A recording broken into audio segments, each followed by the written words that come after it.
यथा दृष्टि तथा सृष्टि। ओए होए होए होए, ये मैंने क्या कह दिया, ऐसा भी होता है। Hello guys, in front of you Savita here, star director in Vestige network marketing. और आज मैं इसी सब्जेक्ट पे बात करने वाली हूँ कि जिस प्रकार से हमारा नज़रिया होता है, हमारे सामने हमारी सृष्टि वैसी की वैसी दिखाई देती है।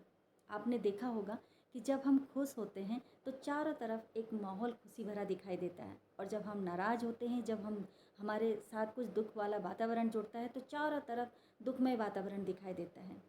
क्यों कभी ऐसा होता है कि एक ही टाइम पे, एक ही सब्जेक्ट पे कुछ लोग बहुत ज़्यादा पॉजिटिव हो जाते हैं और कुछ लोग बहुत ज़्यादा नेगेटिव हो जाते हैं।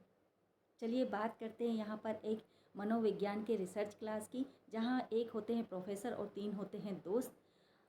प्रोफेसर का मदद करते हैं तीनों दोस्त मिलके किसी रिसर्च के लिए।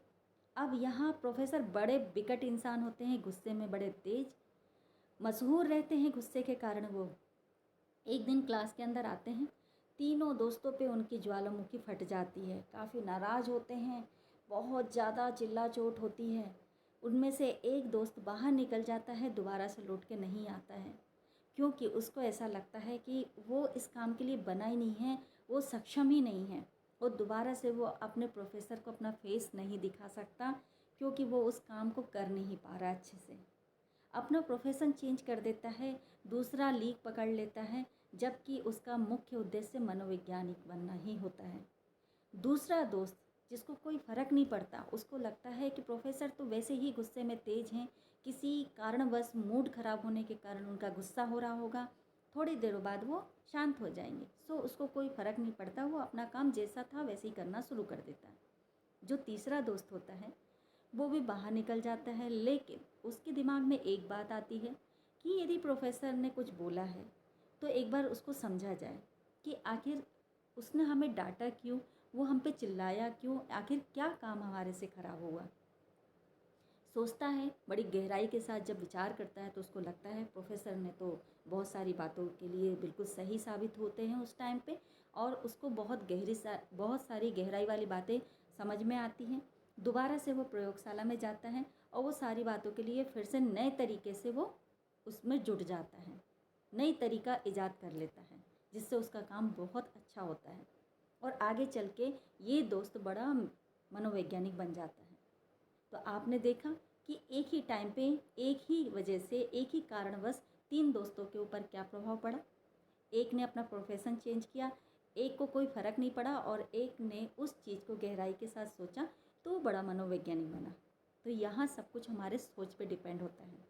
जैसा हम सोचते हैं, जैसा हम देखते हैं, जैसा हमारे दिमाग में विचार आता है, सेम वही की वही सारी चीज़ें हमारे जीवन में घटित होने लगती हैं।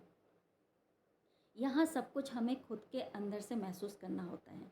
यहाँ वही बात सही साबित होगी कि एक सज्जन होते हैं, उनको कहीं बाहर जाना होता है, उनके हाथ में कार की चाबी होती है।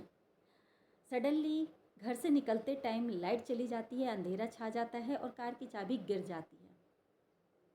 जब वो उस चीज़ को अंधेरे में ढूंढ नहीं पाते हैं तो सामने से देखते हैं कि स्ट्रीट लाइट जल रही है, सो वो रोड पे आते हैं और वहाँ चाबी ढूंढना शुरू करते हैं।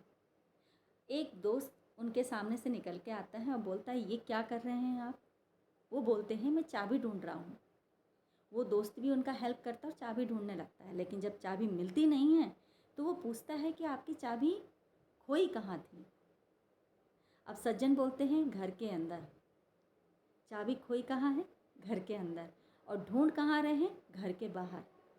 तो यहाँ पर यदि आपको कुछ समझना है, कुछ विचार करना है, चाहे वो अच्छा चाहे बुरा, सब कुछ आपके अंदर होता है। आपको उसको ढूंढना होता है अपने अंदर, ना कि अपने बाहर।